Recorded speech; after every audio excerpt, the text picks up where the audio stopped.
Salut à tous les amis, j'espère que vous allez bien. Aujourd'hui on se retrouve pour une vidéo un petit peu spéciale. Comme vous le savez, je suis en première S cette année, ce qui signifie que j'aime beaucoup les maths, la science, la physique, tout ça.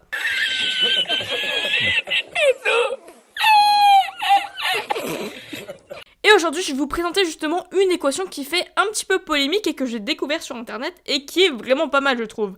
Alors ne vous inquiétez pas pour ceux qui ne sont pas du tout matheux, on va rester vraiment sur des calculs très simples, c'est-à-dire des divisions, des multiplications et des soustractions.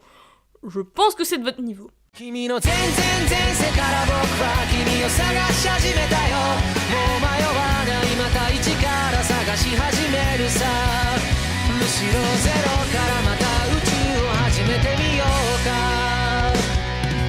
Alors, voici l'équation en question. Alors comme ça, ouais, ça doit pas trop vous parler, vous vous dites, c'est quoi le problème avec cette équation, je veux dire, tu nous énerves avec ça, Océane. Eh ben en fait, c'est sur le résultat qu'il y a plutôt débat, je devrais dire. Comme vous le savez, il existe des règles que l'on a mis en place pour pouvoir calculer des équations de ce genre. On commence tout d'abord par ce qu'il y a entre parenthèses, ensuite par la division ou la multiplication, et on finit enfin par la soustraction et l'addition. Une fois qu'on a effectué ça, on fait nos calculs de gauche à droite. Si nous devrions donc prendre la logique des choses, on devrait avoir d'abord à calculer ce qu'il y a entre parenthèses, c'est-à-dire 7 moins 5. Et ça nous donne à la fin 2. Je pense que jusque-là, c'est de votre niveau de maths, n'est-ce pas ? Et c'est ensuite à ce moment-là que ça commence à se compliquer en termes d'ordre de mathématiques. Si jamais on prend la règle de mathématiques, la division et la multiplication seraient au même niveau, ce qui signifie qu'on effectuerait nos calculs de gauche à droite. On prendrait donc d'abord 60, et l'on diviserait tout ça par 5. Ça nous donnerait donc 12.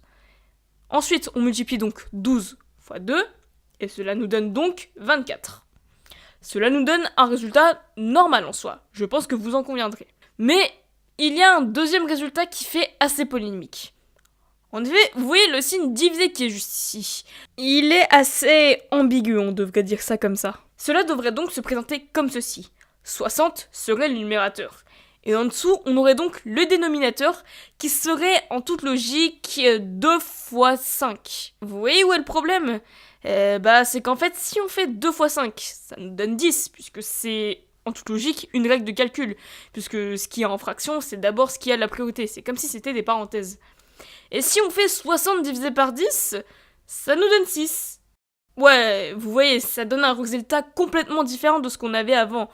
Alors, est-ce que la réponse serait 24 ou alors 6 ? Eh ben, je pense que il n'y a pas vraiment de réponse. Les deux sont à peu près correctes. Pourquoi ça ? Eh bien, imaginez la phrase suivante. J'ai vu quelqu'un avec des lunettes.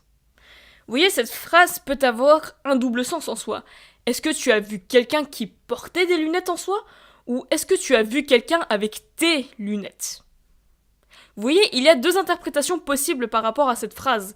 Eh bien, c'est exactement la même chose, mais en langage mathématique avec cette équation. En soi, est-ce qu'il faut considérer le fait qu'il y a des parenthèses juste avant la division, auquel cas le résultat 6 serait la bonne réponse, ou est-ce qu'il n'y a justement pas de parenthèses et on devrait considérer le signe divisé comme étant le slash comme ça que l'on voit parfois. Dans ce cas-là, cela signifierait que 24 est la bonne réponse. Tout dépend justement de l'interprétation que l'on donne par rapport à cette équation.